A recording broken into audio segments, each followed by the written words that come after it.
सब network crime world को subscribe करें, बेल आइकन दबाएं और अपडेट पाएं।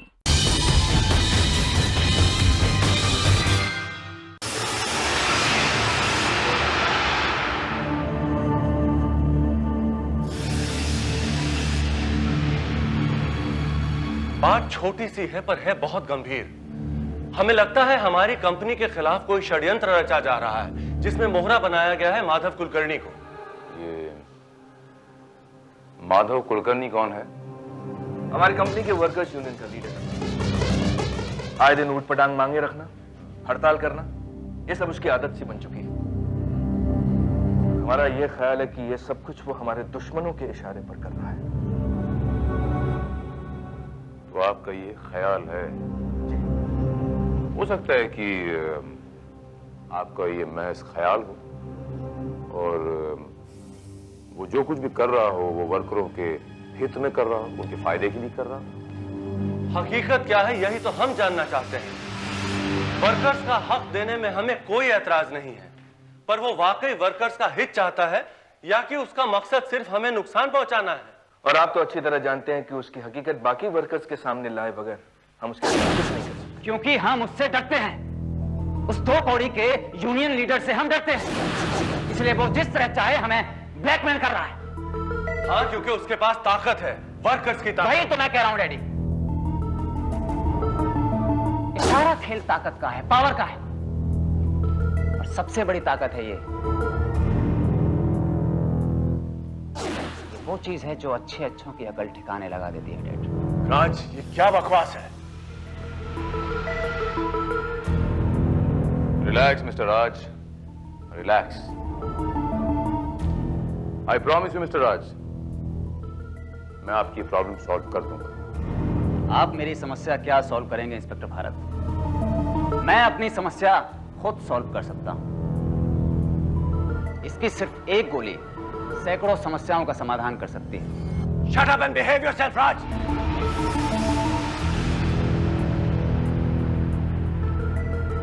किसके सामने क्या बात करनी चाहिए तुम्हें इसका भी तमीज नहीं? आप देखना डैड, वो माधव कुलकर्णी खुद रिजाइन करेगा, वरना या तो वो कंपनी छोड़ देगा या फिर दुनिया छोड़ देगा। राज!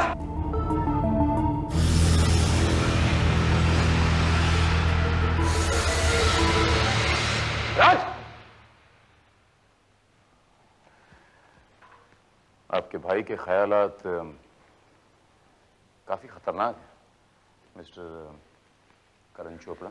जी हाँ, वो जवान है ना, खून जरा गर्म है इंस्पेक्टर। हाँ, खून भी गर्म है और दिमाग भी। आपका बेटा कुछ भी कर सकता है, खून भी।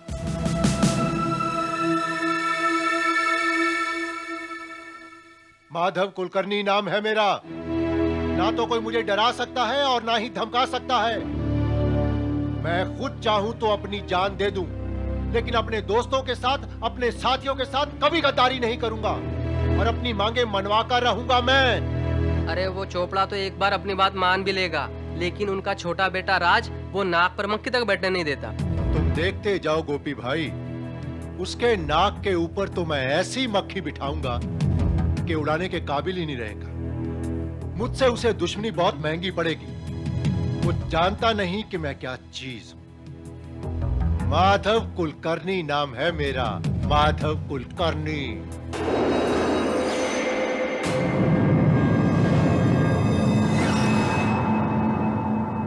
तो तुम हो माधव कुलकर्णी? मिस्टर राज, वो मिल में आए खुदा की कुदरत है। कभी हम उनको और कभी इस बंद मिल को देखते हैं। गोपी, तुम लोग जाओ। नहीं, तुम लोग यहीं रुको।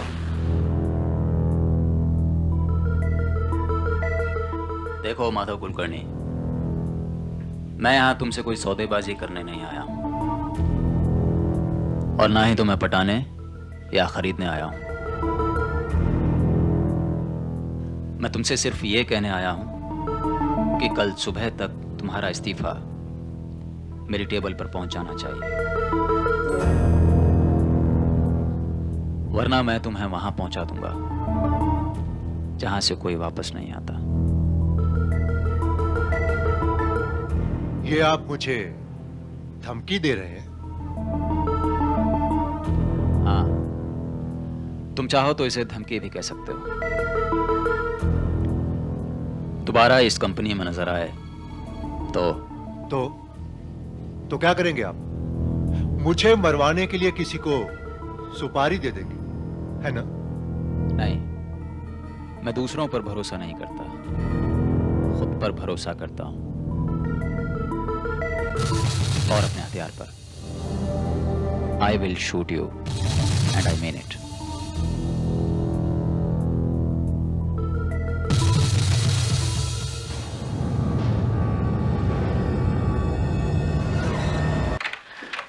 करण, ये क्या कह रहे हो तुम? राज माधव कुलकर्णी को जान से मारने की धमकी देकर आया है? हाँ मां, पागल हो गया है वो, दिमाग खराब हो गया उस लड़के का। आज सुबह भी रेस्ट हाउस में इंस्पेक्टर भारत के सामने न जाने कैसी कैसी बातें कर रहा था। अब ये हरकत, आप नहीं जानती मां कि इसका अंजाम कितना खतरनाक हो सकता है। तो मां के कान भरे जा रहे हैं। राज, ये मैं क्या सुन रही हूं? तुम माधव कुलकर्णी को जान से मारने की धमकी देने गए थे?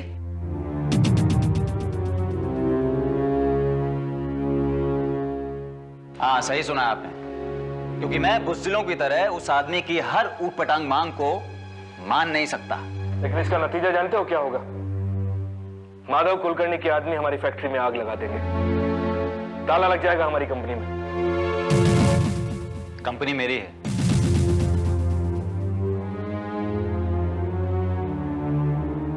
आपको इसकी फिक्र करने की कोई जरूरत नहीं है।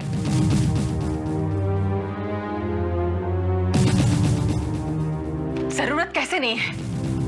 वो तेरा बड़ा भाई है। दुनिया वालों के लिए, लेकिन असलियत इनको नहीं भूलनी चाहिए। असलियत यह है कि आपकी मरती हुई सहेली इन्हें आपकी गोद में डाल गई थी पालने पोसने के लिए। इन्हें कोई हक नहीं बनता है कि इस तरह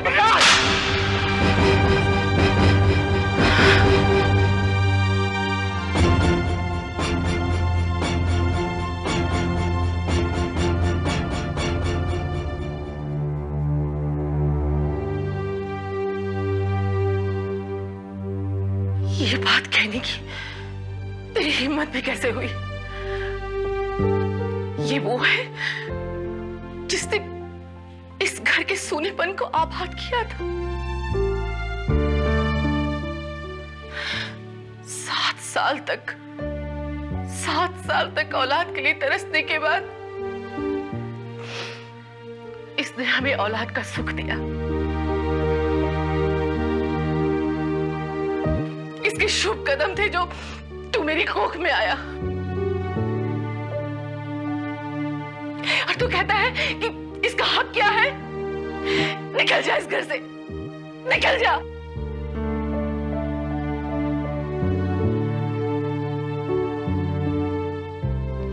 जानो तुम, तुम शांत हो जाओ। छोटा है, ना समझ है। करण, तुम चुप रहो। तुम्हारी इस तरफदारी की वजह से बिगड़ा है। आज तक तुम्हारे कहने की वजह से मैंने इसकी हर गलती को माफ कर दिया, लेकिन अब नहीं। मां, ये मैं सच कह रहा हूं। बस, बहुत हो गया। आज आपकी वजह से मां ने मेरे ऊपर पहली बार हाथ उठाया। इस थप्पड़ को भूलूंगा नहीं मैं।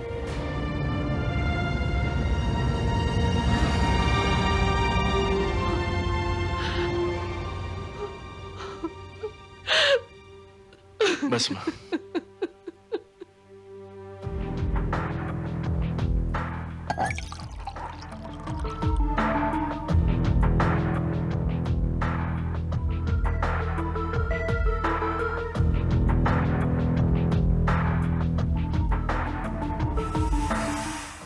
करण ठीक ही कह रहा था ना राज?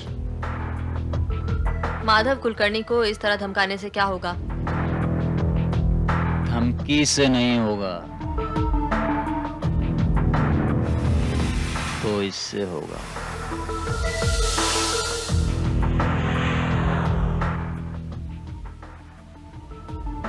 I will kill him. ठीक है, मार डालना उसे। Kill him. लेकिन अभी तुम थक चुके हो और बहुत पी लिया तुमने। चलो उठो और सो जाओ। उठो।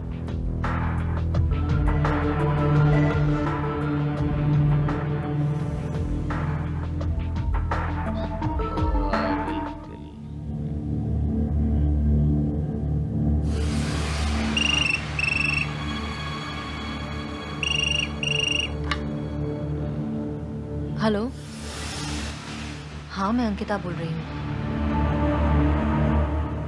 हाँ वो यही है, नशे में बेसुध है। क्या? हाँ ठीक है, मैं आती हूँ।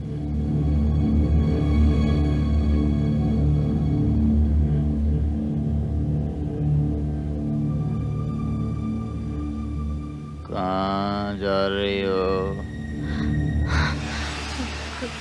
कहीं नहीं, वो मेरी सहेली सुनैना का फोन आया था, बुला रही थी।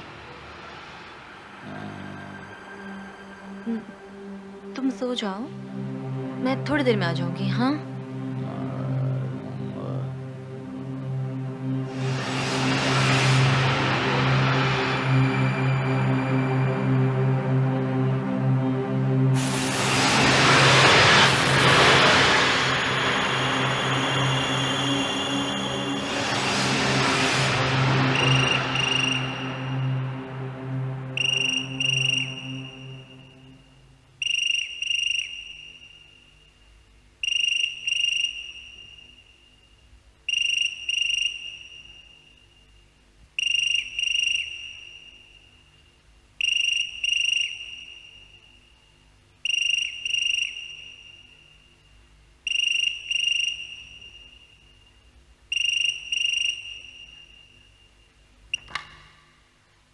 हेलो मिस्टर राज, मैं बोल रहा हूँ, माधव कुलकर्णी। माधव कुलकर्णी? जी हाँ, मैं अभी इसी वक्त आपसे मिलना चाहता हूँ। लेकिन तुम्हें ये कैसे पता चला कि मैं यहाँ हूँ? फिजूल बातों में वक्त बर्बाद मत करो। तुम ये जानना चाहते हो ना कि तुम्हारी कंपनी में जो ये सब हो रहा है उसके लिए जिम्मेवार कौन है? कौन? ये बातें फोन पे नहीं बताई जा सकती, इसलिए अभी इसी वक्त मेरे घर आ जाओ, मैं तुम्हें सब बताऊंगा।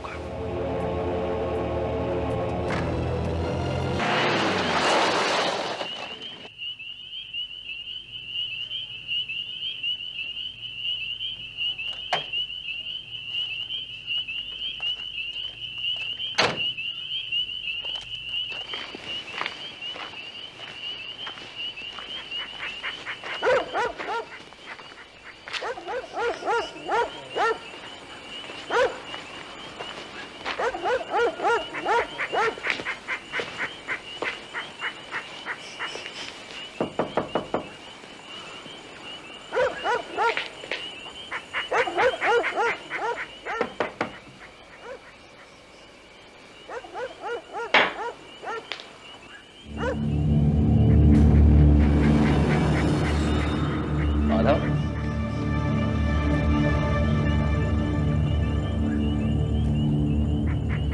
माधव,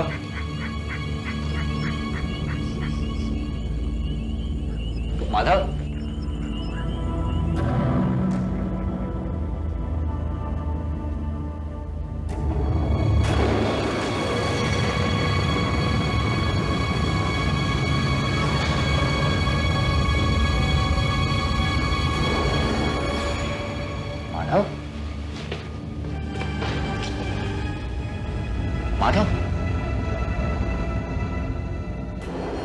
माधव, खून खून, राज बाबू ने माधव को खून कर डाला।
मोबाइल।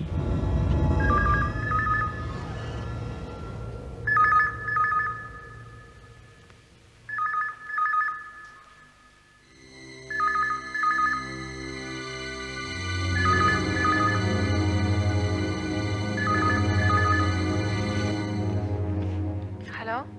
Hello mummy. हाँ, नहीं बेटा, राज तो इस वक्त घर पे नहीं है। मैं राज बोल रहा हूँ मम्मी। हाँ, पुलिस भी उसकी तलाश कर रही है। उसके नाम पे वारंट भी जारी कर दिया गया है। मम्मी? हाँ, यहाँ भी उनके आदमी घात लगाए बैठे हैं। मुझे नहीं लगता कि राज यहाँ आने की बेवकूफी करेगा। मैं समझ गया मम्मी, मैं बाद में फोन करता हूँ। नहीं, पुलिस के आदमी उसका फोन टैप करने का इंतजाम कर रहे हैं। ऐसे में अगर राज यहाँ फोन करेगा तो उसका पता चल जाएगा। अच्छा, मैं फोन रखती हूँ। अपना ख्याल रखना बेटा।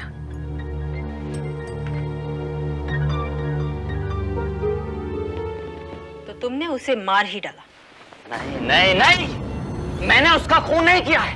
अगर तुमने उसका खून नहीं किया है तो फिर तुम भागते क्यों फिर रहे हो? क्यों नहीं अपने आप को पुलिस के हवाले कर देते हो? मेरी बात का यकीन करो अंकिता, मैंने उसका खून नहीं किया है।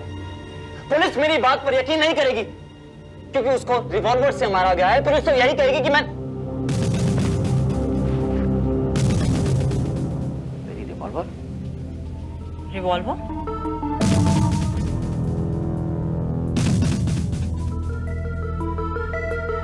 हाँ, क्योंकि कल जब मैं यहाँ आया था तब रिवॉल्वर मेरे पास थी, लेकिन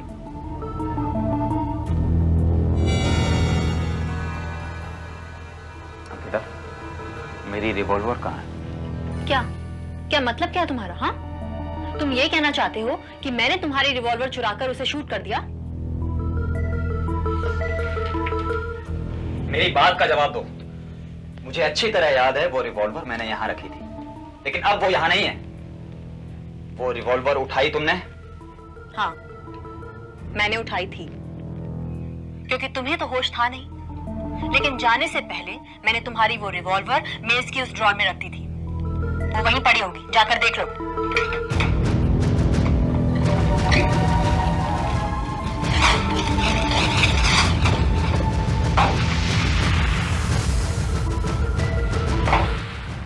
यहाँ नहीं है। ये क्या कह रहे हो तुम? मुझे अच्छी तरह से याद है, मैंने खुद उस ड्रॉर में रखी थी वो।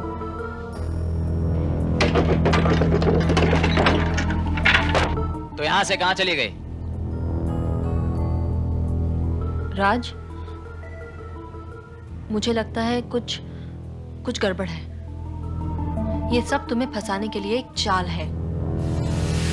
यकीनन वो कत्ल तुम्हें फंसाने के लिए किया गया है, और वो भी तुम्हारी रिवॉल्वर से।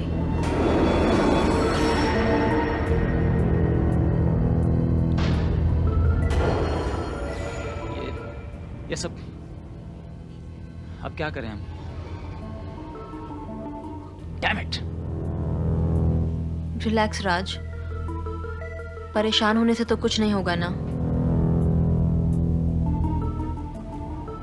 हम दोनों को बहुत ही ठंडे दिमाग से सोचना पड़ेगा। तुम यहीं रुको, मैं तुम्हारे लिए कॉफी लेकर आती हूँ।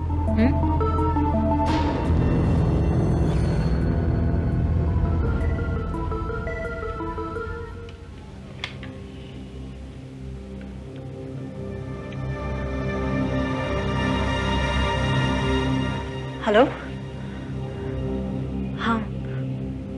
हाँ, वो यही है। आप फौरन आ जाइए।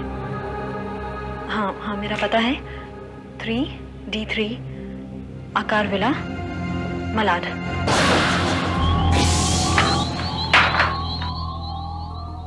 किसको फोन कर रही थी? मेरी सहेली है ना, सुनैना, उसे।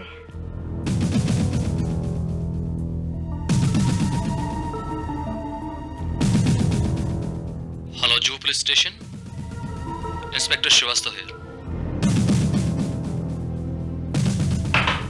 पुलिस को फोन किया तुमने? राज, इसके अलावा कोई रास्ता भी नहीं है। जिंदगी भर तो नहीं भाग सकते ना तुम।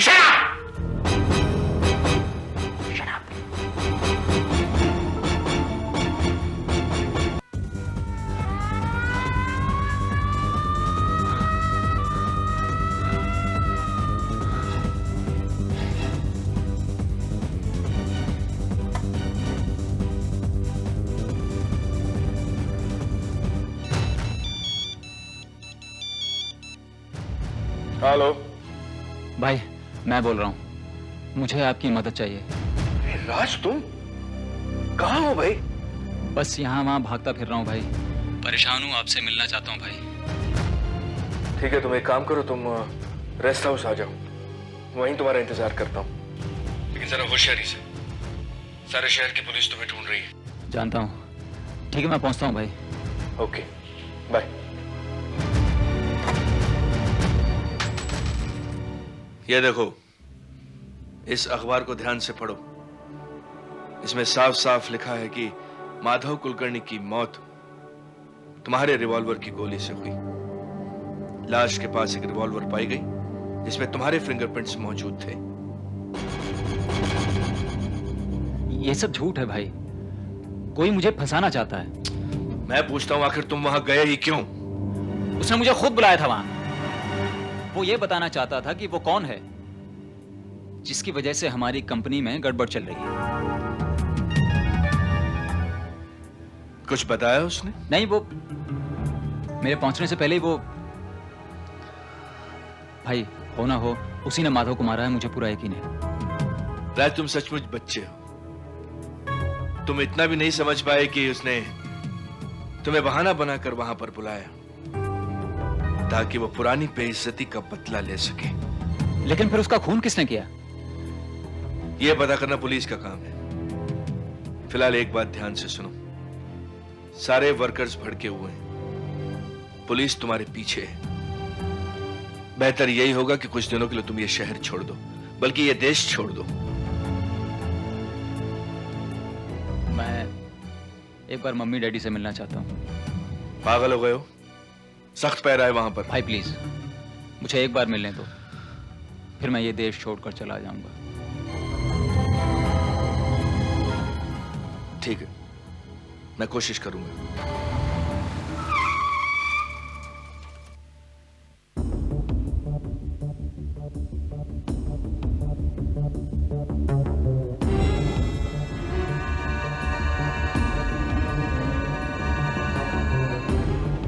भाई ये इस गेटअप में मुझे नहीं पहचान पाएगा कोई।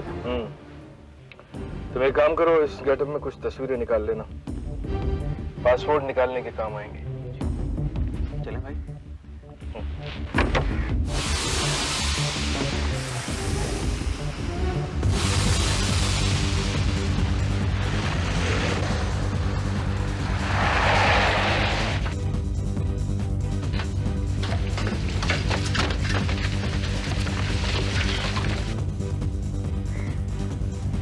ये तो गोपी है, तो माधव कुलकर्णी का साथी। ये लोग यहाँ क्या कर रहे हैं? लेकिन भाई मम्मी डैडी अंदर है। कहाँ जा रहे हो? रुको यार भाई, रुको, कहाँ जा रहे हो? मम्मी डैडी पागलपन मत करो भाई, वो तुम्हें मार देंगे। देखो भाई, भाई सुनो, उनके पास हथियार है, बाहर जाकर भी हम उनकी कोई मदद नहीं कर सकते। लेकिन अगर मम्मी डैडी को कुछ हो गया तो? कुछ नहीं होगा तुम। भाई भाई उन्होंने मम्मी डैडी को शूट कर दिया भाई। भाई मेरी शूट कर दिया। कहाँ जा रहे हो? शूट कर दिया। Shut up, Ajay shut up.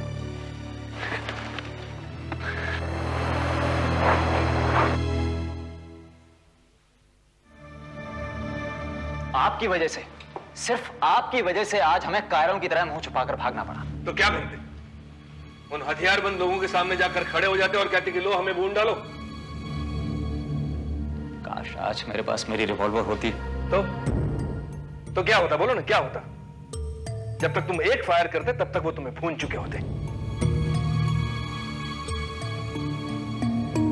और जानते हो इन सारी प्रॉब्लम की जड़ क्या है?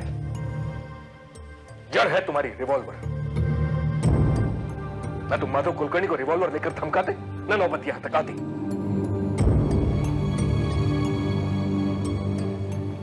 पता नहीं मम्मी डैडी किस हालत में होंगे। हेलो, हाँ इंस्पेक्टर साहब बोलिए। मैं करण बोल रहा हूं। क्या? किस अस्पताल में? जी मैं अभी पहुंचता हूं। Okay, thank you. क्या हुआ? माँ पिताजी सिटी अस्पताल में हैं, आईसीयू में। उन्हें गोलियां लगी हैं, वो तो सिर्फ तुम्हें याद कर रहे हैं। मैं जा रहा हूं भाई।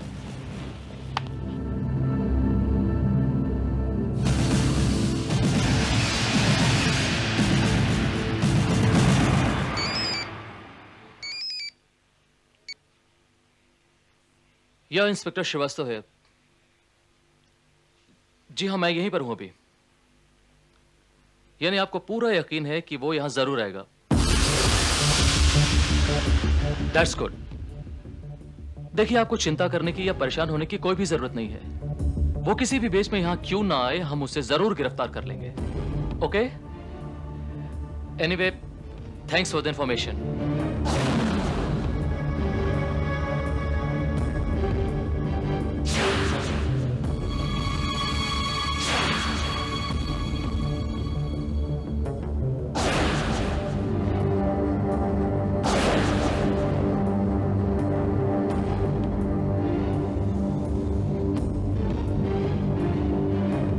एक्सक्यूज मी सिस्टर, ये आईसीयू रूम किधर है? 6th फ्लोर पर है। Thank you.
Excuse me, Mr. Raj.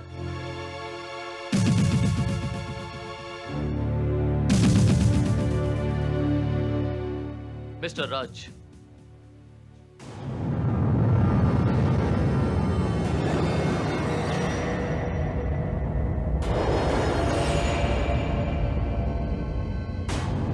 You You are under arrest. मैं आपको माधव कुलकर्णी के कत्ल के जुर्म में गिरफ्तार करता हूं।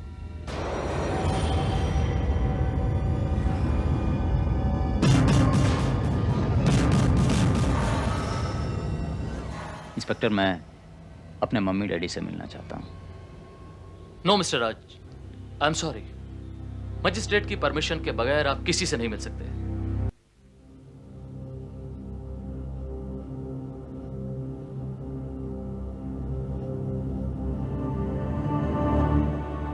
देखो मिस्टर राज, मैं तुमसे वादा करता हूं कि अगर तुम अपना जुर्म कबूल कर लोगे तो मैं अदालत में तुम्हारे लिए रहम की अपील कर सकता हूं। सोच लो।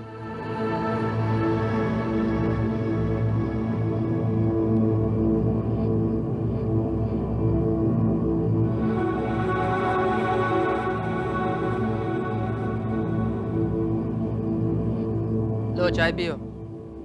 सुनो, आज शाम का अखबार मिलेगा? हाँ, देखता हूँ।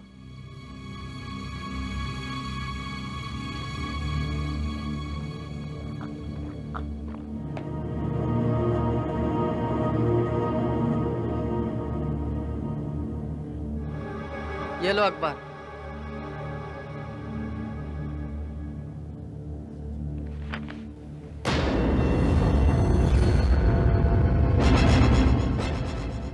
आज चोपड़ा के माँ बाप की गोली मारकर हत्या। माधव कुलकर्णी की हत्या के बाद से फरार राज चोपड़ा के घर कुछ अज्ञात लोगों ने घुसकर अंधाधुंध फायरिंग की। केदारनाथ चोपड़ा की वहीं मौका वारदात पर मौत हो गई। श्रीमती निर्मला चोपड़ा को अस्पताल पहुंचाया गया, मगर आज शाम उन्होंने भी आईसीयू में दम तोड़ दिया।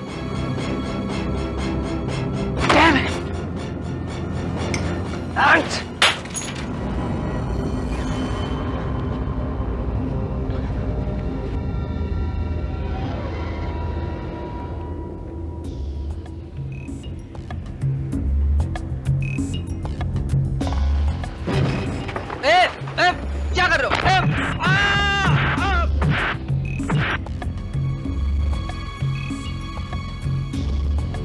रुको।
कहां तक भागोगे राज? एक गोली, सिर्फ एक गोली तुम्हारी किस्मत बन चुकी है। अब वो गोली चाहे तुम्हारे दुश्मनों की हो या फिर पुलिस की, लेकिन कातिल को हर हाल में सजाए मौत ही मिलती है। नहीं अंकिता, मेरा यकीन करो, मैंने कोई खून नहीं किया है। माधव कुलकर्णी को मैंने नहीं मारा है।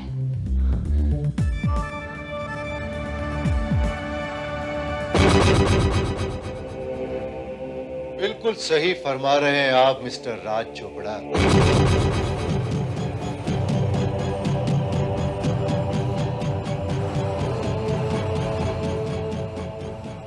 लेकिन पुलिस तो यही समझती है ना कि मेरी मौत तुम्हारी गोली से हुई है।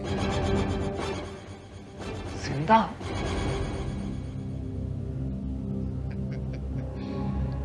देख लो मिस्टर राज चोपड़ा, जीता जागता तुम्हारे सामने खड़ा। लेकिन अफसोस तो इस बात का है कि अपने जिस हथियार पर तुम्हें इतना भरोसा था उसी ने तुम्हें धोखा दे दिया। धोखा तुमने दिया है, तुमने धोखा दिया है मुझे। बोलो क्यों किया तुमने ऐसा, क्यों किया? मेरे इशारे पर। भाई तुम? हाँ मैं। मेरे ही इशारे पर अंकिता ने तुम्हारा रिवॉल्वर गायब किया और मेरे ही इशारे पर माधव कुलकर्णी ने यह नाटक किया।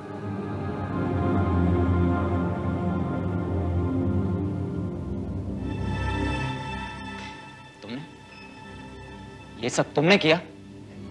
हाँ मैंने, क्योंकि कत्ल करने का जज्बा तो तुम्हारे में पहले से ही मौजूद था। बस उस जज्बे को हमने साकार रूप दिया है। धोखेबाज, नमक हराम, जिन लोगों ने तुझे आस्तीन में पनाह दी तूने उन्हीं को डस लिया। मैं तुझे जान से मार डालूंगा। किस किस को मारोगे राज बाबू? किस किस को मारोगे? किस किस का खून करोगे? किस किस से लड़ोगे? हाँ?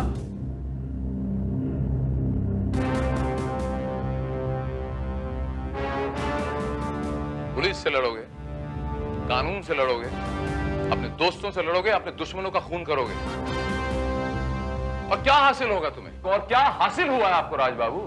You just finished, you zero, just zero. और आपको जीरो बनाया किसने? आपके इस हथियार ने, आप ही के इस हथियार ने। एक गोली ने आपके सामने इतनी सारी प्रॉब्लम्स लाके खड़ी कर दी। अगर आपकी तमाम प्रॉब्लम्स का हल ये हथियार है तो ये लीजिए हथियार, उठाओ ये हथियार। राज बाबू मुंह क्या देख रहे हैं? उठाओ ये हथियार और हासिल कर लो अपनी खोई हुई रेपुटेशन, अपनी इज्जत, अपना प्यार, अपने मां बाप। कर सकते हो?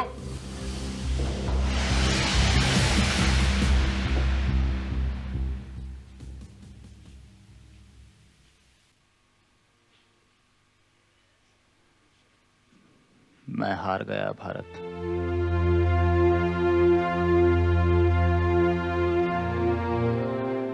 हार गया मैं।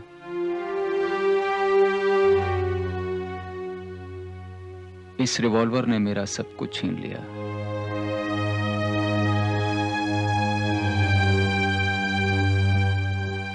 आज मुझे एहसास हुआ कि ये हथियार चलाए दूसरों पर जाते हैं, लेकिन खून तो अपना ही बहता है।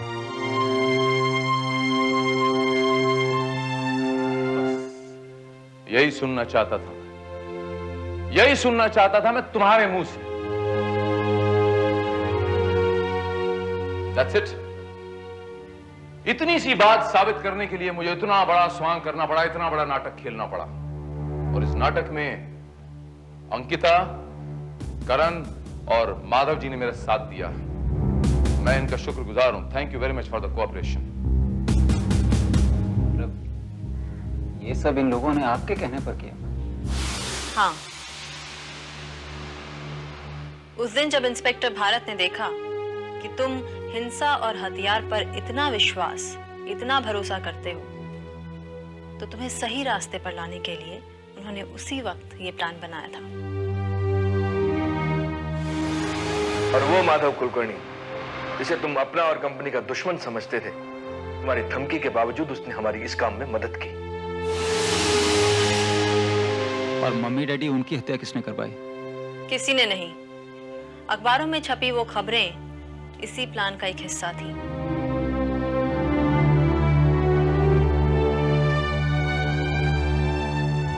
मैं जिंदा हूं बेटा। तुम्हारे दिलो दिमाग में पनपती हुई हिंसा को खत्म करने का यही एक रास्ता था। माँ, मुझे माफ कर दो माँ। राज बाबू,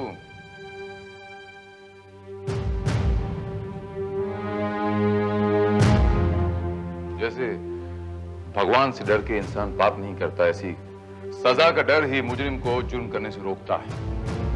और हमारी मजबूरी यह है कि जुर्म करने से पहले हम किसी को गिरफ्तार कर भी नहीं सकते। आपने कोई जुर्म नहीं किया, इसलिए हम आपको गिरफ्तार नहीं कर सकते। लेकिन आपका यह अनूठा केस उन लाखों करोड़ों नौजवानों के लिए एक सबक है, और मैं ये उम्मीद करता हूं कि यह सबक आपको ता जिंदगी याद रहेगा, आप भूलेंगे नहीं इसे।